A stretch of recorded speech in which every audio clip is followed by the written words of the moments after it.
Mike, check 1 2. It's the Y2K collector, and sometimes the best deals just kind of happen on a whim. You can spend your whole day game hunting and not find anything. But then there are those times where, in between errands, you just happen to pop into your mom and pop shop or even a GameStop, and you run into some pretty decent pickups. And that's pretty much what happened for me today. I was actually in the middle of running some errands. I had just left the supermarket, decided to swing through GameStop, and they had a few games that had just come off trade hold.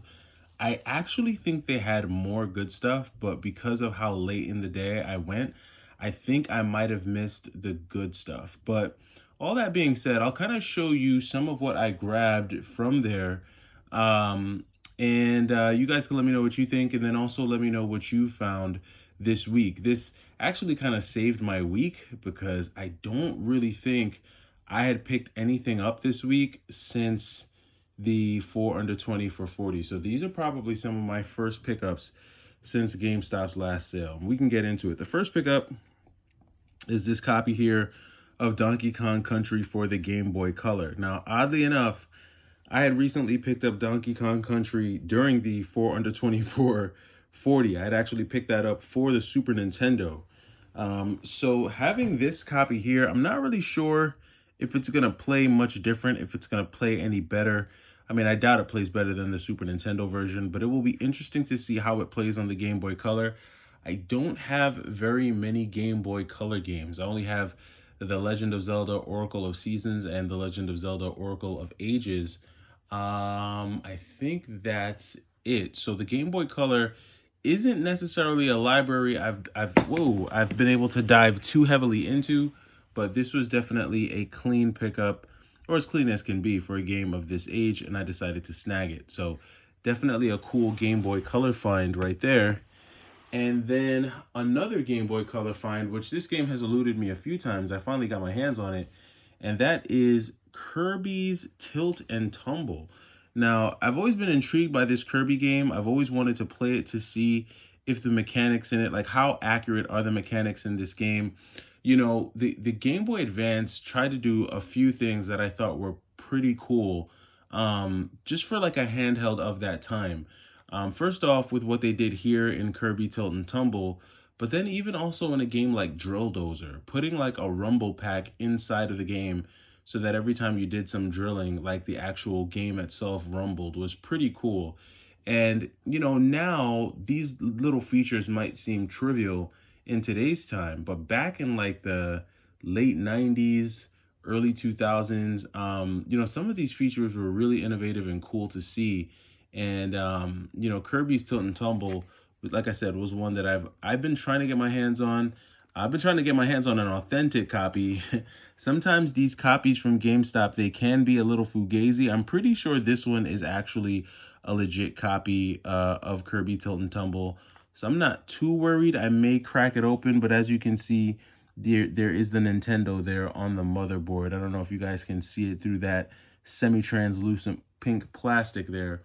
But this does look like a legit copy for all intents and purposes. You've got the little stamps right there, the little 00 stamp. So this looks like a legit copy. I will go ahead and test it out and make sure that it works. But this was a very cool find as well. And then last but not least, a little GameCube action. I love when I can find GameCube games complete in box. And GameStop has been holding me down with some really cool complete in box GameCube games. They had this copy of Star Fox Adventures. Now, I do have a copy of Star Fox Adventures, but oddly enough, I don't think my copy is actually as clean as this one. This was a pretty darn clean copy from GameStop. Looked like it had come off trade hold, and it has everything in there. The registration card, the manual, all the pamphlets. Like I said, the last few GameStop GameCube games that I've picked up from there have been complete with all of the extras.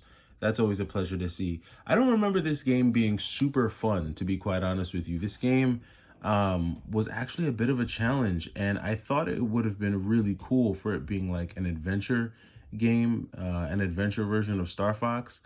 But I don't think it panned out. It wasn't the most fun game to me. I don't think it held my attention that long back as a kid.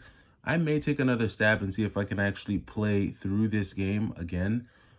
It just didn't grab me. And this was genuinely one of the first games I got for the GameCube back in 2002 when I first got my GameCube. I had the all black GameCube, still my favorite one to this day. I'm still trying to see if I can find an all black GameCube. I've been able to get my hand on like 3 different silver GameCubes. I have the GameCube that I play right there that actually has the Game Boy player attached to it. I actually also have a brand new GameCube in the box from KB Toys as well. That one's in my collection.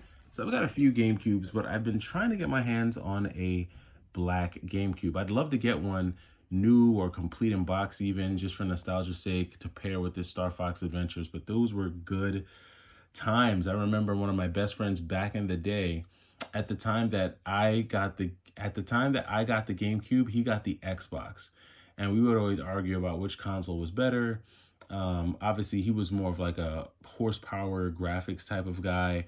And there were a lot of games that he could get on the Xbox that I just couldn't get on the GameCube. Mainly Halo and different games like that, you know. But there were a lot of really cool Mario games and like, you know, Nintendo branded games that I could get that just weren't available to him. And the GameCube today is not what it was back then. I don't think the GameCube, when it first came out, was as beloved the way people love it today. To be quite honest with you, because at that time, the big 3 was the Xbox, the GameCube, and the PlayStation 2. And by far, the PlayStation 2 was the runaway leader. I mean, everyone was playing PlayStation 2. PlayStation 2 was just killing the game, no pun intended. And then I want to say it was kind of like a battle back and forth for GameCube and Xbox. You had your 2 different camps. Either you were in the Xbox Halo camp or you were in the GameCube Smash Bros, you know, Mario Sunshine, Luigi's Mansion camp. It just really kind of depended on what camp you fell into. And then if you were a little bit older, then you probably fell into the Dreamcast camp because the Dreamcast was still very relevant at that time, especially in the earlier days of the GameCube and Xbox. So it's always fun. It's always nostalgic to find these types of games, especially when they take me back to a much more fun time. But yeah, I almost said that this week was going to be absolutely dry. Like if I didn't find anything today, I probably would have made a video tomorrow about how dry this week has been. But I got a little bit of life. And, you know, to be fair, I didn't do a ton of game hunting, to be quite honest with you. I didn't really go to GameStop. I think today might have been the first day I've gone to GameStop probably in a few days or so, if not a week. So yeah, it's always good when you can run in and find some cool stuff. But let me know what you found today, if you found any cool games, if you've had any decent pickups this week, and I'll catch you in the next video. It's the Y2K Collector. Take it easy.